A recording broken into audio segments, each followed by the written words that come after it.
and be very clear about what you want, like super clear, down to the temperature of your house. Like 20 years from now, I'm going to be sitting in my room and it's going to be 70 degrees. The sun is going to be shining through my window. I'm going to hear the birds chirping outside. Like, be super specific. They're going to be trees around with this type of flower. And then the next thing you would need to do is take inventory of how much is all of that going to cost. Welcome to the Teacher Money Show, the podcast dedicated to helping teachers navigate your unique financial challenges and unlock your financial superpowers. I'm your host, Shaun Morgan, a full-time educator and personal financial coach and speaker.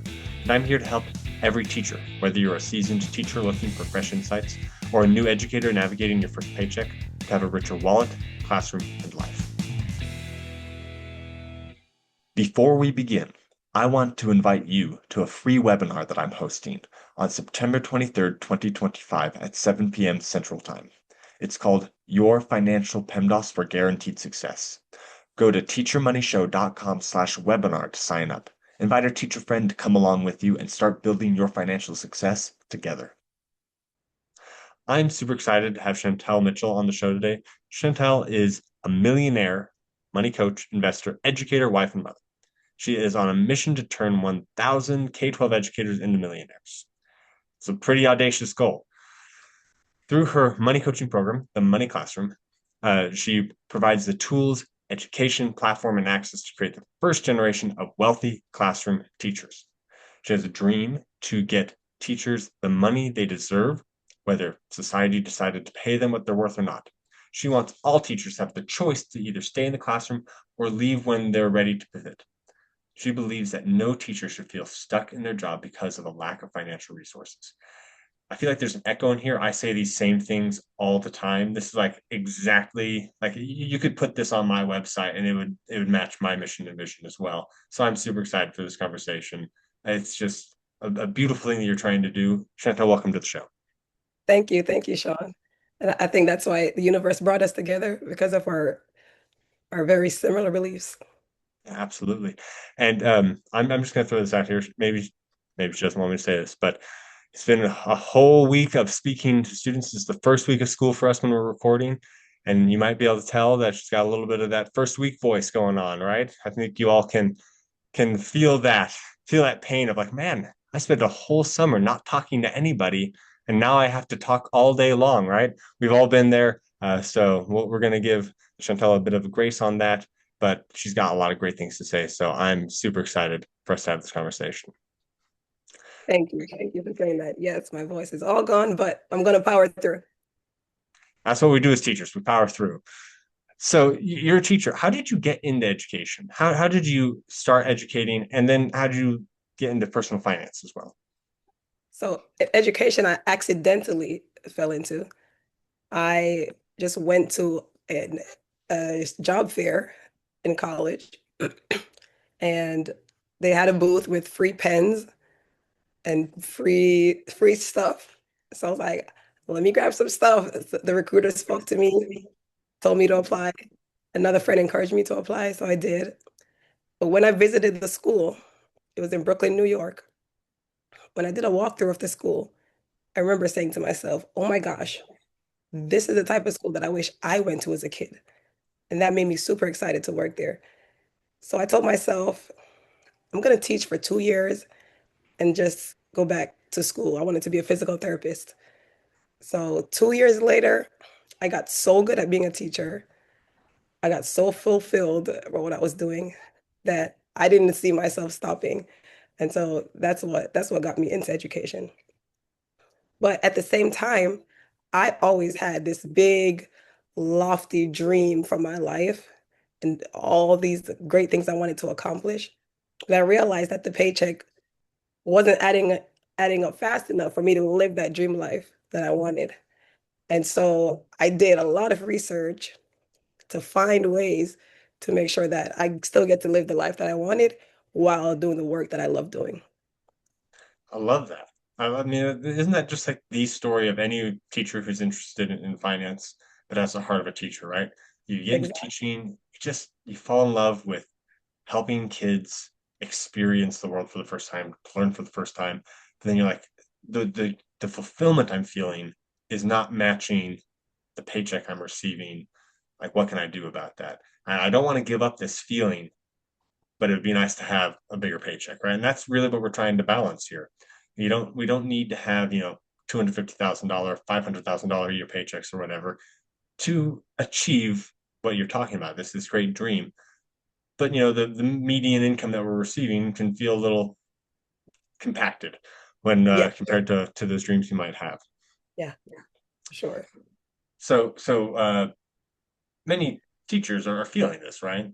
We have this, like, do I either stay in the classroom and be broke? Is the feeling, right? Do I stay in the classroom, be fulfilled but be broke, or do I leave and make money? Like, we feel like it's this dichotomy, either or. Why do you feel like that's such a common belief? Well, I'm one of those teachers who have thought about this for years. Like, I would have one foot in, one foot out. I want to make more money. I could be making more money doing another job. But I knew that the work that I was doing was impactful, and I knew that I was really good at it. So again, I struggle with going back and forth. Do I stay or do I leave? But then once I figured out the world of personal finance, once I figured out how to make my money work for me, no matter the amount, no matter how small, that was the key for me to just relax and do the thing that I love and multiply the little money that I have into bigger money so that I can live that life that I talked about earlier. I think the reason why teachers go back and forth so often is because they've always been told, when you're a teacher, you don't do it for the money. And so they believe that they have to live the life that society has painted for them. So they have this vision that I'm a teacher, I need to live a simple life, I just need to make enough to pay the bills, and that's it. And so for the teachers who want more than that, the teachers who want to travel the world and eat at fancy restaurants or buy their big dream home, they feel kind of stuck because they don't understand how they can use this tiny paycheck to live that huge vision that they have. And so that's where I come in. I show them how to get from point A to that vision in your head with that little money that you have. I love that. And first of all, just you're speaking my language. So this, like, society saying, like, your teacher you're supposed to be for. It's just what, like, it's what we're told. It's what we expect. Like, you go into the lunchroom and you hear all the complaints, like, I'm not getting paid enough for this. Like, it's just it's ingrained in us Yeah. before we even have a chance to think otherwise. The first person you told us, I'm going to be a teacher. I almost guarantee they said, "Oh, bless your heart." Teachers Yeah. just aren't paid enough, right? Like, they just at first say, like, yeah, I'm excited you're gonna be a teacher, but, like, man, you're not gonna get paid. Like, or I was even told, are you sure? Like, they don't get paid very much money. Like, it is Yeah. like the very first thing on people's minds when you say I'm gonna be a teacher is, well, farewell to your financial life, right? It's just it's sad because there are so many great things, even financially, about being a teacher. And if you once again understand finances, doesn't matter how big your paycheck is if you can, you know, use those principles to your advantage. Okay. So we have these teachers that are in this I'm a teacher, I'm supposed to be poor mindset, in this what I call the teacher vow of poverty, just the belief that because we're teachers, we have to be poor. How can we start shifting our mindset away from that? From I can't afford to teach to I can afford to live my dream as a teacher. I think I think the first step is to check your beliefs. So right now, if you're listening right now, think to yourself, do I believe that this is it for me?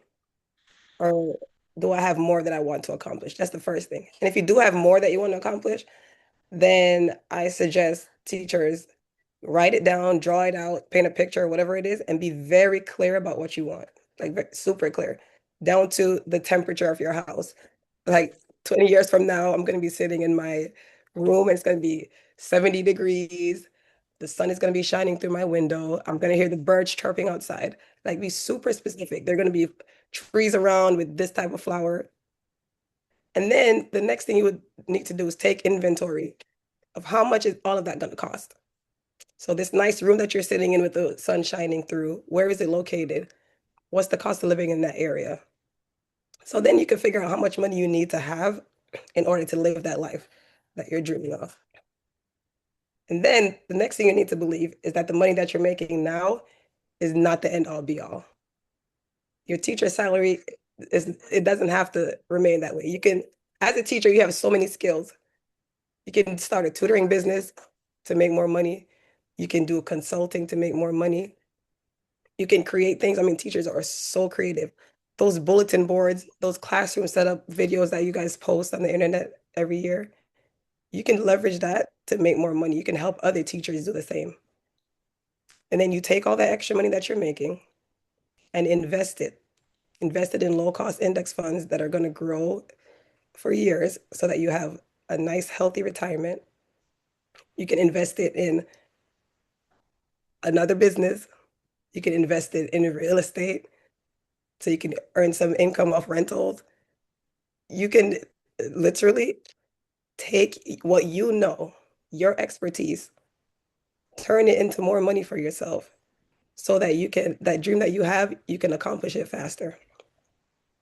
The one thing I would say is don't go for get rich quick schemes because that's the fastest way to lose everything and get dejected. You want to go with someone like Shaun or myself who knows the life of an educator and knows the world of personal finance so that you have someone that you can follow who's doing it safely and wisely. And then you can start to see how to get from where you are now to where you want to be in the future. That would be my advice to that teacher. I love that. So this whole don't do the get rich quick thing like this speaks to me because I'm always been looking for like, the faster way to do things. And it's a problem that I struggle with, right? And half the reason I do this is to remind myself of Yeah. good principles, right? Like I'm always like, oh, what can I do to grow my income, to do this or that? And growing your income is great. Don't think that you can do it, super quickly, right? It's going to take some time to build that business. It's going to take some time to, have that investment grow because when you start trying to rush the process, that is when you make mistakes, right? With anything, right? The faster you do anything, the more likely you are to make a mistake doing it. So you have to, Exactly. balance those things. And I just love that piece of advice, right? The low cost index funds, you make some money on the side. And I love how you went immediately to business. Once again, speaking my language here, right? Because, Ubering or just, waiting tables, which are valuable services, are not going to scale. They're not going to grow, over time like beside business with these amazing skills that teachers have. And if you just, patiently, consistently work on that side business, Yeah. especially during the summer when you have that time that you're not full time in the classroom, Yeah. you're going to be able to uh, slowly, start building that side income, putting it into investments, slowly watching it grow. And then suddenly you're going to wake up one day and you're like, wow, this is growing really fast. There are teachers out there who come to me and they're like, well, I don't know what to do to make more money. And I'm looking around their room and I'm like, well, who organized all of that so nicely over there? And they're like, well, I did. And I'm like, well, who designed that up there? And who did that? And they're like, I did. And I'm telling them, well, that is your skill and you can monetize that. There are people out there who die for someone to organize stuff for them or would die for someone to design things for them because they don't have a lick of creativity in them. Like you have a skill that can be monetized. You just have to see that potential in yourself. Look at what you're good at and turn that into a business.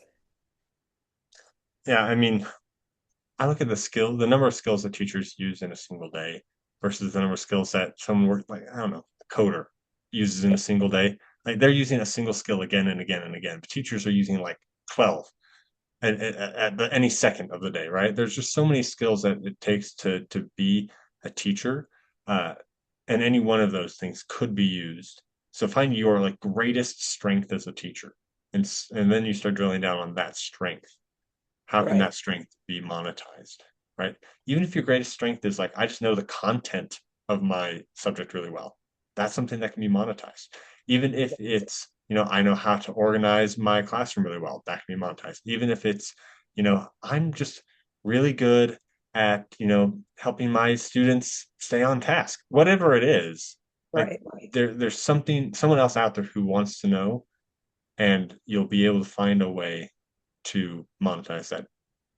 And those are It's just classroom skills, let alone any other skills you might have. exactly something that I think is funny. Every year there would be, I'll go into a teacher's classroom and they're like, man, I wish I could just pay someone to just do this whole room for me.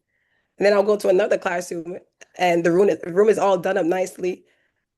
And I'm looking at both teachers like, look at that customer right there and look at that business. If you guys just get together, and start a business, make some money, it will all make sense.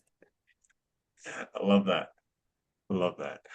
There's this, just if you're looking for it, there's business everywhere. Business everywhere if you're looking for. I mean, okay, this is total tangent, but I had a video popped up on my YouTube where this guy finds people who are giving away like washer dryer sets because they're moving. And Yeah. then he turns around and rents them to people who don't want to live in their house like long term. They're just needing to rent it for like, a year lease before they move for like $50 a month. And he makes $10,000 a month renting out washing and drying machines. Like it's so random, right? Or I have a tenant in a property I own who fixes anything on wheels for a grocery store chain.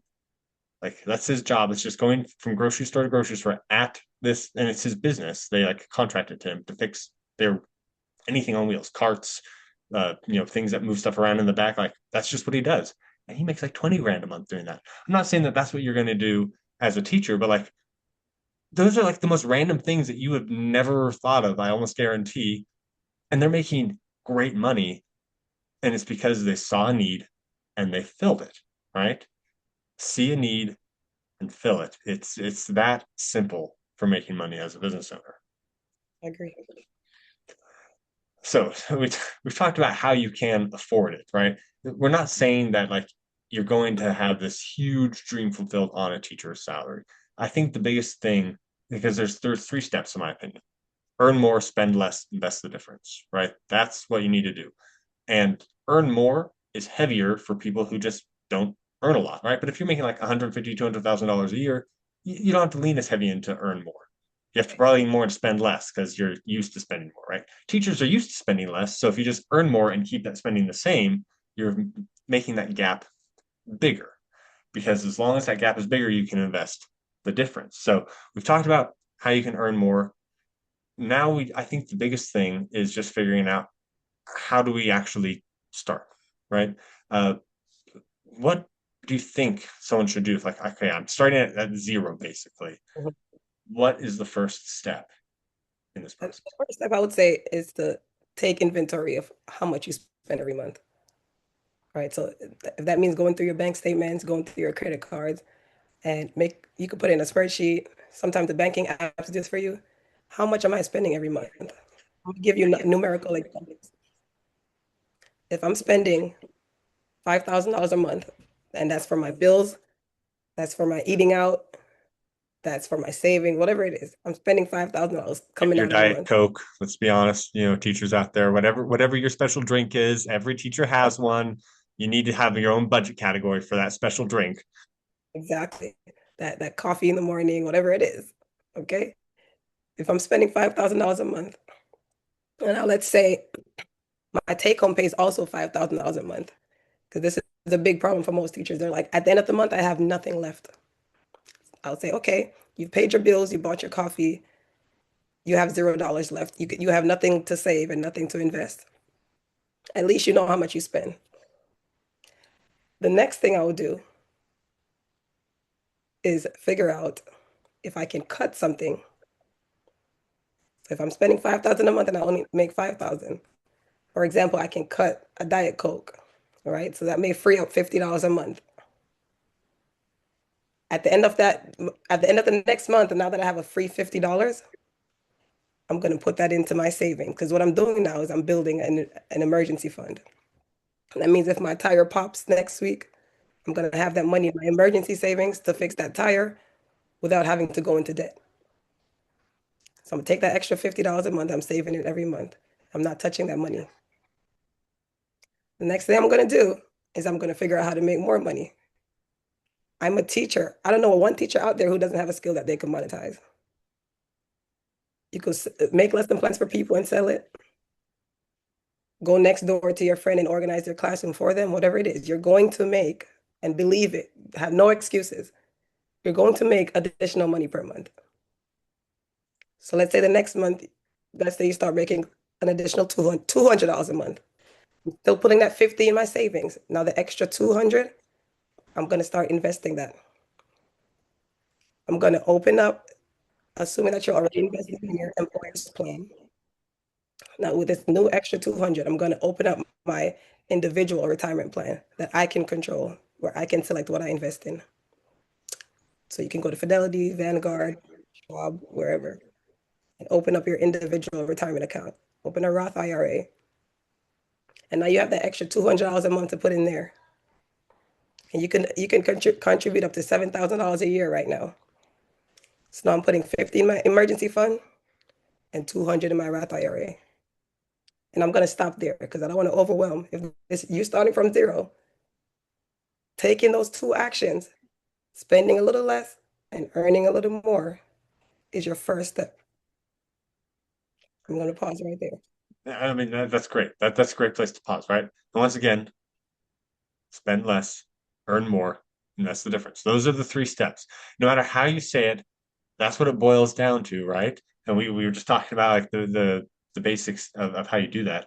I love how you started with tracking your spending, like what did I spend? Because that is really the key, I think, to just unlocking the ability to spend less, right? Like you as a human being, you are going to spend as much as you make unless you don't on purpose. And you won't know how much you make and how much you spend unless you're tracking it, right? How many of us have been like, oh yeah, my paychecks, it comes in and like I make like, 5,000, and then you look and like there's all these deductions or whatever. And you're like, oh, I guess I don't actually make that much, right? You're not really paying that close of attention, right? Okay, so I thought I was spending 5,000. I guess I was only spending, 4,000 because I had deductions coming out. And oh man, I guess I spent, 6,000 because I had that tire issue or whatever last month. And you're like, oh, no wonder I have credit card debt. You won't get those revelations until you track your spending. You must know where every dollar is going, uh, and then you can start tightening it up, right? I've been on vacation for the past few weeks, and I have not been tracking my spending, and I'm getting a little anxiety because I'm like, man, I've been on vacation. I really need to do better about tracking on vacation. But like my habit was broken, right? I mean, I'm gonna, of course, get back in that habit, but it's like, okay, I need to really get these numbers dialed in so that way I know that I'm not going beyond my my spending, my limit. And I'm pretty good at just knowing where my limit is from month to month because I do it all the time. But like you've got to track because as soon as you stop, you don't know where you're at, right? Right. So I love that as a starting point. One thing I like to remind people is that naturally, if you don't purposely track it, if you don't purposely know where your money's going, the natural thing that happens is everything's going to move towards chaos. So if you don't track your spending and you're just la la land, just have a great old time, your financial situation is going down naturally, whether you know it or not. It's going down. So in order for it to go up, you have to be intentional and purposeful. It doesn't happen by accident. Absolutely. That's why my personal opinion is there's all these people say, oh, I don't really budget. I just do like the, kind of categories. And I go with like anyone who's doing that is not going to move forward as quickly as someone who tracks every single dollar. And you like say, this is where the money's going. And if I have to pull more money into that place, it has to come from somewhere else. If you don't do that, you are not actually budgeting, you're not actually tracking, you're not actually improving as much as you could, right? It just takes that extreme intentionality, especially on lower teacher salaries, to Exactly. move forward. So I was going to ask you if there are any habits that are non-negotiable for teachers to reach financial freedom. I think we've really beat in tracking your spending. Is there any other that you think is a must besides tracking you're spending for a teacher to reach financial freedom. Yeah, and this one has nothing to do with money, but we have got to stop the excuses. If you have an excuse or a rebuttal for everything, it's not going to happen. You're not going to reach that financial freedom that you want. Some of the excuses that I'm talking about is, let me give you an example. If I ask a teacher, did you save any money? Did you save any money this month? Well, I wanted to, but my friend was throwing a birthday party and that's my best friend, so I can't not be there. I have to show up for my friend because my friend always shows up for me. That's an excuse. Your story is sweet and it's cute, but it's an excuse for not saving money that month. If that's your friend, you should be telling your friend, I have a goal to save X amount of money this month. I can't make it. I hope you understand. Your friend is going to be your friend the next month. If every time something comes up, it's going to stop you from doing what you're supposed to do with your money, it's not going to happen for you. So you've got to cut out all excuses. I love that. And I just like to admit to everyone that I'm not really good at this myself sometimes. I'm still going through the messy middle. And I think my favorite way to avoid that problem, I mean, I think that excuses are like you should remove them, but your body's really good at just like your brain just likes to justify things and excuse things all the time. So I like to put that money out of my reach. Just like before I even have a chance to spend it, I'm Yes. putting it somewhere else. Right? Right. The pay yourself first makes it so that's not even there. It's not within your grasp. So you can say, okay, this is what I have to work with. And if you are finding yourself going beyond that, you got to find somewhere to cut. And Right. your brain will be much better at cutting when it sees that limit in your checking account of like, oh, I only have so much money, right? If it sees more in there, it'll be like, sweet, I got more money, right? So it's I like to remove the human element of it as much as possible and say, well, I could make an excuse, but I'm out of money. It is much easier to do than stopping the excuse. I think it's much more powerful if you can train your brain to not make the excuse. But I'm saying like my first baby step would be to like you get your paycheck, don't even let yourself get the paycheck. Ask your Right. HR about putting part of your money somewhere else so you don't even see it in your checking account, and then start training your brain to avoid those excuses because it's going to take a lot of work. We are all master excuse makers. So I love that advice that you want to stop making excuses for why you have to keep destroying your budget. I love that you brought that up because money is so psychological and emotional. And a lot of one thing that I require that all the teachers that I work with financial coaching, one thing that I require after several weeks in my program is to put everything on automation. So when you get your paycheck, a portion of it automatically goes to your savings. A portion of it automatically goes to your investment account. And a portion of it automatically goes to your spending. So you know every month how much money is coming in for spending, and you know that you can only spend up to that. If you try to spend more, you're gonna run out because all of the money has been allocated. And so that takes the thinking work out of it. The only question you have to answer is whether I have it or not. And so that makes the psychological aspect of it much easier. Awesome. All right. So you want teachers to stay in the classroom. I want Yeah. teachers to stay in the classroom because we believe in this as it's just a fantastic job for fulfillment in your life. Because the purpose of the teacher money show, and I'm sure the purpose of everything you do is not to give people more money. It's to give people more life satisfaction, right? To make our lives better. And having more money can help with that. But having a fulfilling job also helps with that immensely, right? If you give up teaching to go do a sales job at a seedy company, you can make 3, 4 times so much money, but you probably just won't feel very good about yourself, at least not nearly as much as you do about teaching.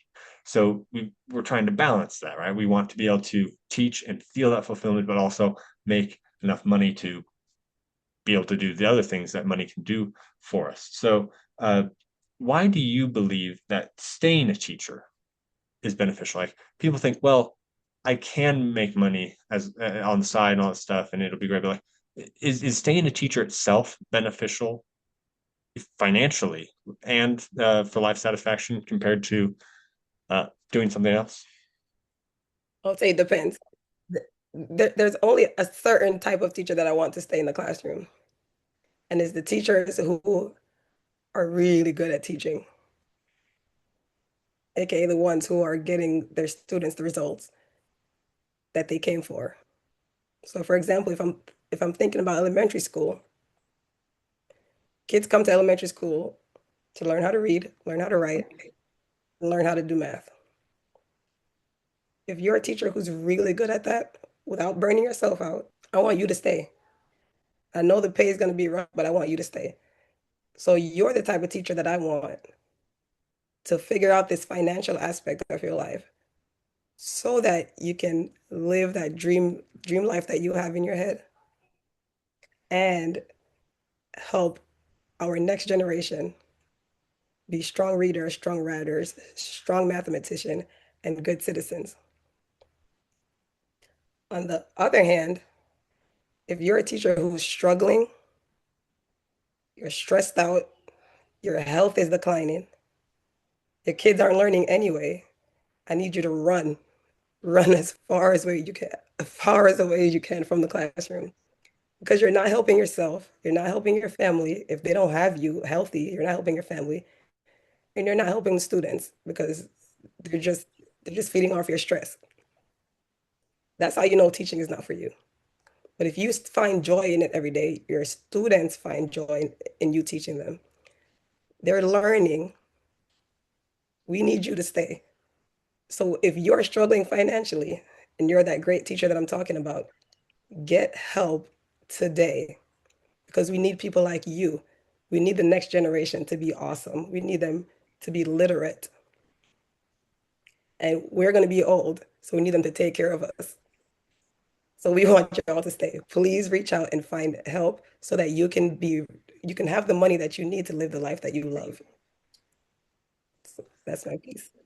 Amen. All right, that was fantastic. I love that distinction of we want good teachers to stay, right? We want those teachers who not only are good at what they do, but love what they're doing, right? Because that pours into the student. And you know, my just it hurts my heart. So listening to a teacher say, oh, just 2 more years so I can retire with my pension. Can't wait. Like if you're counting down the days, you should be gone already, right? If you're not like, well, you know, I guess I'm going to retire when my pension comes in. Maybe I will, maybe I won't, because I still love what I'm doing. Like that's where we want to be. But if you're just like, man, I just gotta make it 2 more years, just gotta push through 2 more years, like you're already done, you're already gone, right? You're not helping your students anymore. And if you had that financial foundation, you could leave. So we want teachers to stay as long as they want to, as long as they're good, as long as they're effective, as long as they're making a difference, and then leave as soon as it's time to leave. Yes. And And for only some people, it's sooner than that. and only if you have your financial situation all sorted out can you just leave when you're ready. Like, oh, it's time. It's been great. I impacted the next generation in a positive way. It's time for me to bow out gracefully. I'm going to be on the next cruise ship out of town. Have fun. I support that.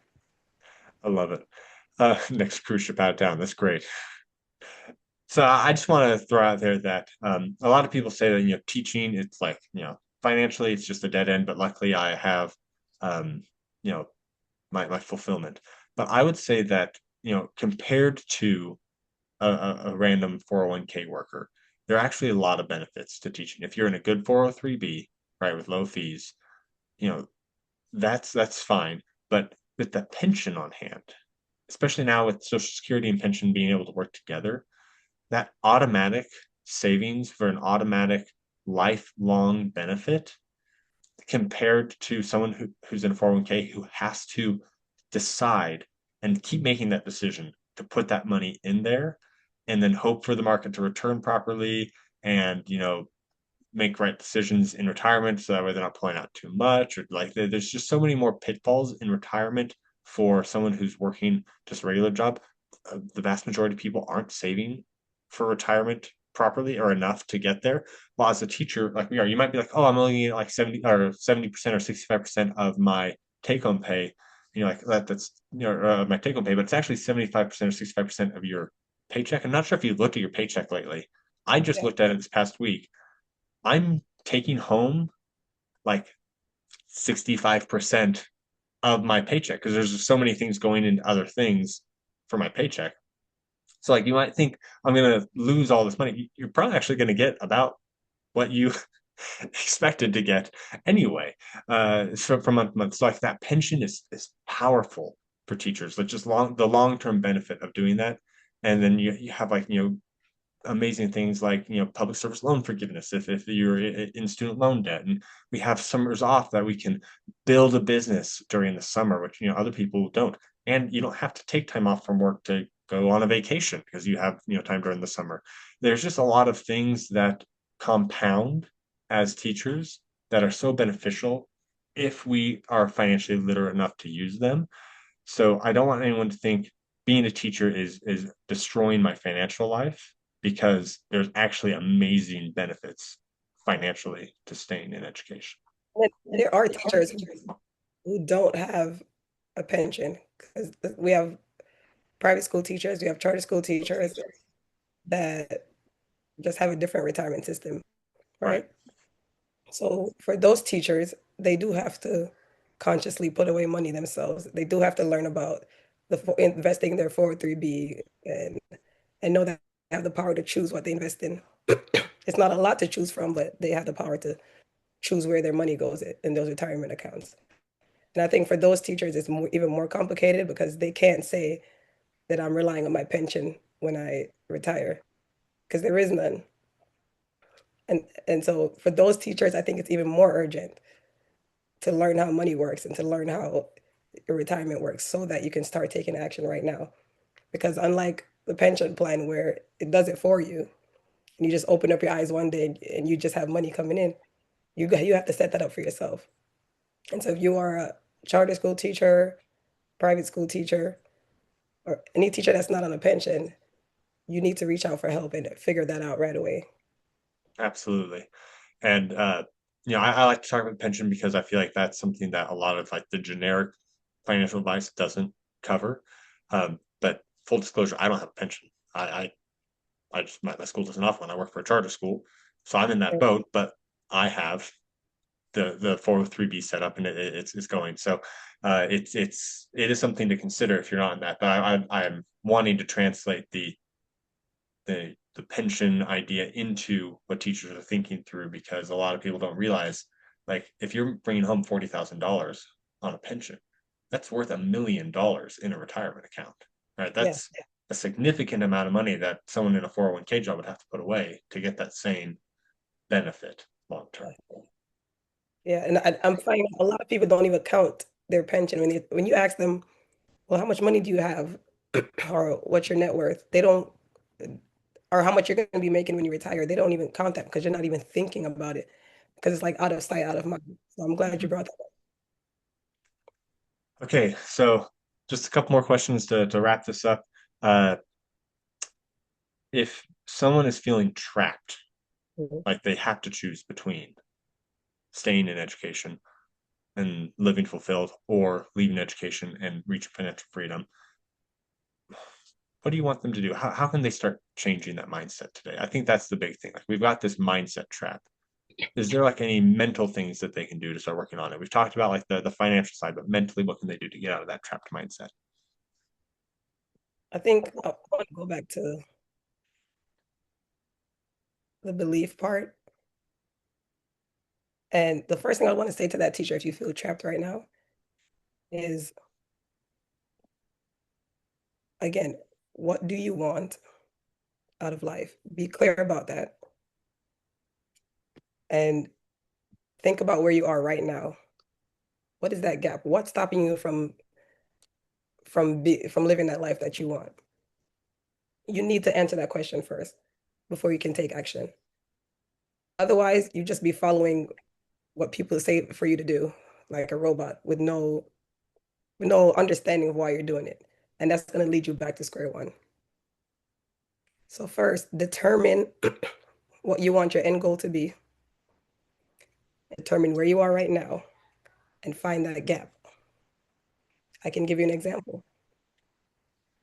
Let's say the end goal is every summer you want to go to a different country. That's what's going to make you happy and joyful. And that's going to give you some things to look forward to. You want to go to a new country every summer. What's the gap? But when it's time for me to book the ticket, I don't have enough money. So now I know the gap is finances. I need an extra 2 grand at the end of every school year so I can buy my ticket to go on my vacations to different countries. Now you have a number. It's $2,000.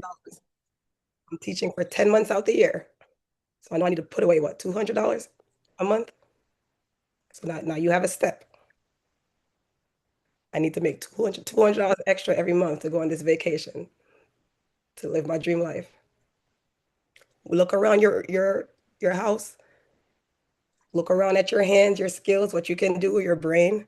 How can I make $200 extra per month? And now you have closed that gap between what you wanted and where you were. And I want you to think of everything that way. After you've accomplished that one thing, then you go think of something else. What else do I want? What is the gap? Find that number. Usually, if it's money, find a number. How can I break that down into monthly portions? And that's how you, step by step, achieve the life that you want.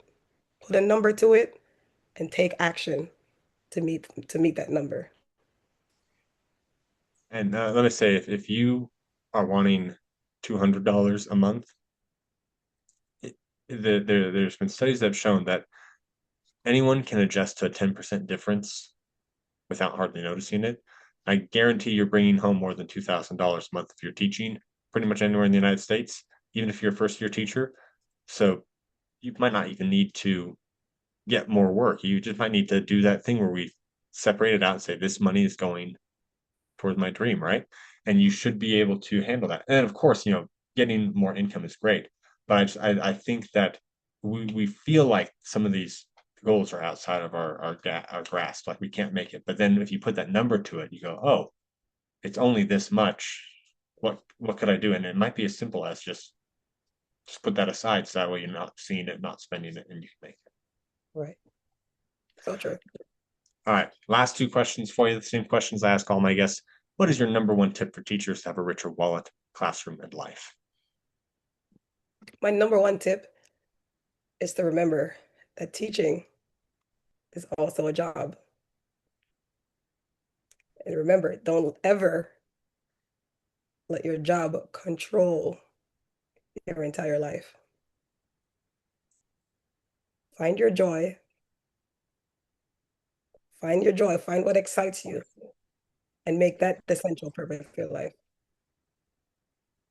And that's the number one tip to have a richer life. To have a richer classroom, get better at the skills that it takes to be a teacher. So if it's classroom management, every day you come into a chaotic classroom and it drives you nuts, get better at becoming a classroom manager. If it's content knowledge, your kids just aren't getting the math lesson today, get better at delivering instruction. Find help. There are coaches out there. And if it's financial,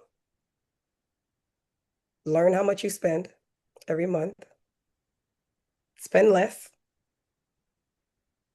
and then save and invest the rest. I love all three of those. Those are great. And I think that's something that I struggle with as a teacher. Is like I'm using these things that I learned. Why isn't it working? It's like, well, if it's not working, try something else, right? Like, get better at it. And I feel like I've been doing that more. But I just love that simple advice. Like, it's not working. Get better. Like, identify those things because the better you are at teaching, the less stressful it is, right? It's only stressful because you're not good at it yet. Sorry if Exactly. that's if that hurts anyone here, but like if it's causing you stress, you just need to get better at whatever that is, and you can overcome it. It's within your power, and that goes back to excuses, right? If you're always saying, "Well, it's my principal's fault, it's the student's fault, it's the parents' fault," that I'm not able to do this or that or whatever. It might actually be that, but that puts it out of your control instead of in your control. You say, well, they're going to act this way. What can I do? They're going to say this. What can I do?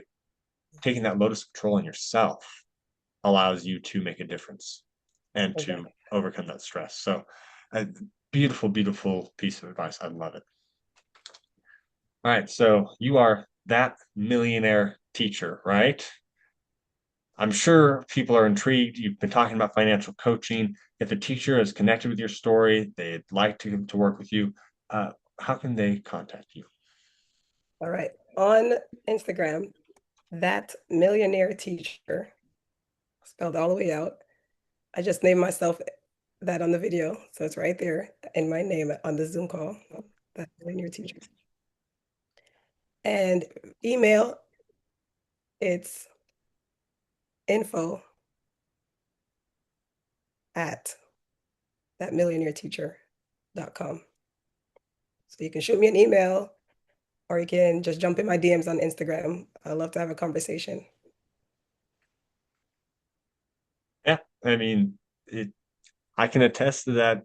Chantel's been very responsive as I've emailed her, even though I have not been. I've been taking a break over the summer and been really lax at getting back to her, but she's been on top of it. So if you have a question, if you want to connect, uh, I'm sure that she'll be happy to connect with you and talk with you and get you on the path to also being a millionaire teacher because every teacher can be a millionaire if that is what we desire and if we just implement simple financial principles.